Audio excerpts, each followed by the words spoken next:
what he's doing and appreciate what he's doing. But you mentioned about, being the king of promos. This is my match of the night was the TNT Championship. So we're going to segue into that one.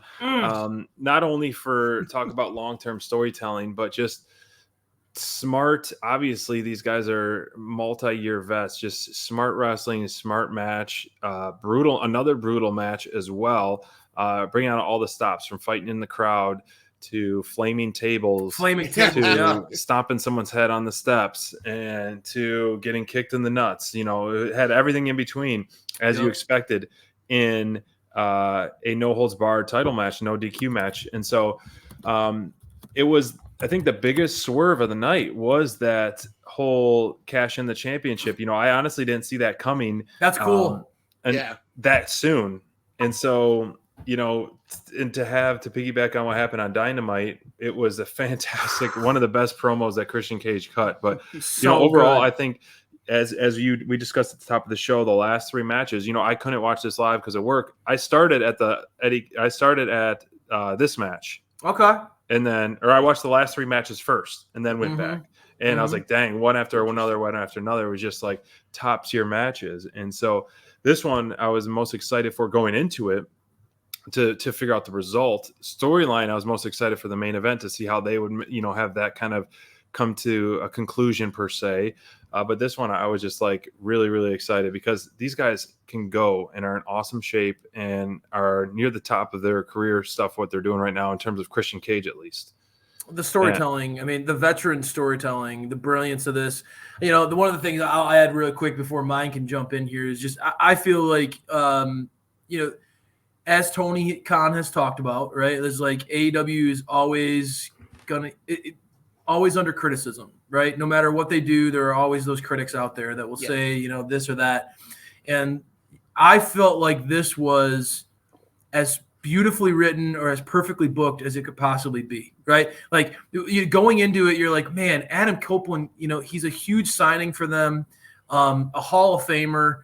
This guy should not be going 0-2 against Christian, right? Like he lost once. He shouldn't be going down 0-2 to him. So you book it so that he wins the match fair, like he wins straight up against Christian, but then somehow find the perfect way to maintain Christian as the champion at the end of the night. Because again, like Christian has been absolutely, to me, the MVP of he's been incredible since his signing. He's up there with the MVP of 2023. You could argue Swerve or whatever, what have you. You can argue there are people you can absolutely have a case, but I think that Christian is doing some of the best work of his entire career, and he needs that. Like that belt. Anytime Christian's on screen right now, it's must see. It's absolutely must watch television. The guy is as entertaining, as hilarious. He is a pure heat magnet. He is phenomenal at what he does. The patriarchy storytelling right now that's going on with Kill Switch / Luchasaurus. The crowd was going nuts for Luchasaurus. They're salivating at it. They're going crazy for that babyface turn, which I didn't know I unexpectedly drafted the next big babyface on my team. But I will say, they could not have booked They could not have booked this whole thing better. And that was I got to give Tony his kudos in this. You're absolutely right. Find a way to give Adam Copeland his big win over Christian. You keep this feud going, which is a money feud, and you find a way to have Christian not only get the belt back, but then add another layer of that story with now Kill Switch having that kind of like that extra chip on his shoulder, getting that build towards his turn. Nick Wayne becoming like the apple of Christian's eye, his golden boy. It's just so good. It's so good. And I just want AEW to get a little bit of props for that. Everything about this match, everything about the storyline, everything about this entire the booking has been chef's kiss. And again, it's another one of those things where just like Swerve, just like when Christian Cage was first joined, made his debut, it was kind of okay. Yep. But he has really become the top heel. I want to bring one of those sound devices to measure the sound. Who gets stronger boos? Christian Cage or Don Callis. And I think it's kind of 50-50 because he has solidified himself as the perfect slimeball heel. The story in this started way before AEW, way before WWE. It started when the two of them were growing up together. I love that they're going to put a bow on their career. Of course, they're probably going to be doing this stuff till they're 60 and 70 like Sting. But I think I feel like this was the perfect way to truly put a bow on this match, and that this feud's going to continue. There's so much to still milk out of this, and the juice is totally worth the squeeze. I mean, turning Nick Wayne heel, he is such a cocky SOB. Yeah, easy guy to hate. And turning Mama, you got it for every patriarch. You got to have a matriarch. Mama Wayne turning heel is great. She's embracing it. Yeah, everybody's embracing. They know their role. They know their part. Luchasaurus as the, what does he have on him? He whispers to him the whole thing. I mean, this is story. This is what I love about professional wrestling, because it's not. I mean, let's go the match itself. The part where Christian set up that table that looked like it wanted to be broken, that poor table, and he sets it up, and then Adam Copeland jumps over Christian, and then he spears him into it. Just tremendous. The whole match was great. The storytelling was great. The twist at the end, a lot of people are upset, but see, that's what makes Christian such a great heel. As Adam Copeland beat him in the ring, Christian beat Adam Copeland in the brain. Yup. I almost wish they did like a confetti huge thing, like a whole ridiculous thing for Adam Copeland. Yep. And then just spoiled the parade so much. Like that would have been so great to even go way over the top, in that sense. You're talking about the belt Crayfish with Christian Cage. The belt and the turtleneck go together like spaghetti and meatball, man. I mean, it go hand in hand. You can't have one without the other. And so some people, like we've talked about, the championship makes the person makes the championship.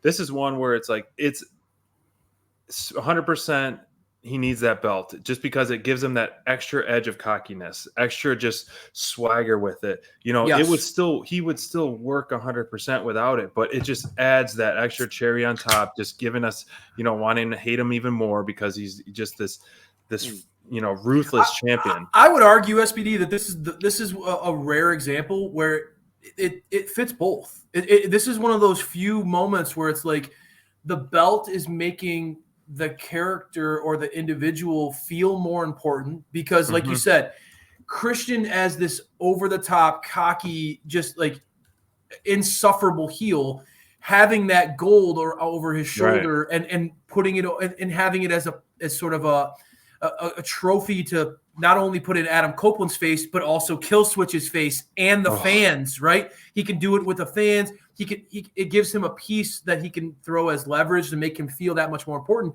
But think about what he's doing for the TNT title, right? It's just this belt is on TV every week. It feels important. There are stakes around his feud with him and Copeland, where Adam Copeland's at this stage of his career. The TNT title shouldn't necessarily be something that he should be dying to get, right? This guy is a multiple-time world champion, multiple-time tag team. I mean, this guy is without a doubt one of the greatest of our lifetime. The TNT title wouldn't necessarily be something that you would think this guy would want, right? Well, it's because of that intense feud with Christian that he's driven to want that belt, right? Yeah. So, so I just feel like this is one of those. Everything's coming together perfectly. It's that perfect storm where Christian is making the TNT title feel very important. And there have been title reigns where you guys know I love Wardlow. But during that stretch where Wardlow was TNT champion and then Hobbs, you had a little bit of hot potato with that belt.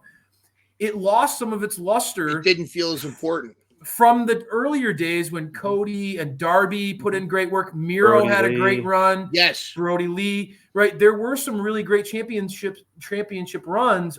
And then there was a period where it felt like they were playing hot potato. They didn't know. And this is one of the things I will say. AEW sometimes struggles with the stop, start, push, or storytelling. I'm really glad that they're going all in with Christian as TNT champion. Let him have this run, dude. It is really working for both him and the title. And the TNT title, technically it's a mid-card title. It doesn't feel like that. And yeah, it really is. Great the wrestler makes the title.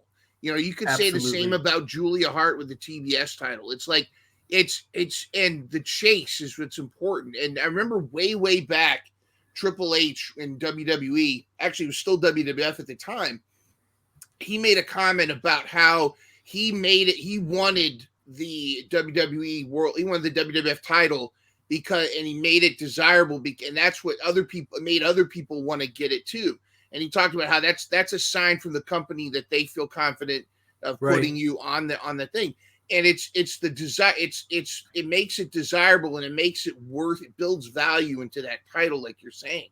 And Christian Cage is making it a desirable thing to go after. He's making it's like, hey, who's gonna outwit this guy?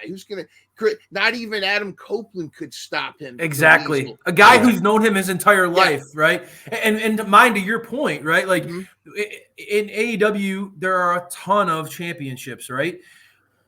There are only a few where you could say believably this title match could headline a pay-per-view. Right? Yeah, it could be a main event. Yeah. Could be a main event, right? Like the TNT Championship is one of those belts. I would buy a pay-per-view to see Christian versus Adam Copeland as the headline. Obviously, Samoa Joe versus MJF was the main match of this show, but I'll be honest, SPD, you said it. This was the match you were looking forward to most. This has the prestige that you're talking about, Mind. Absolutely. It did. And it's like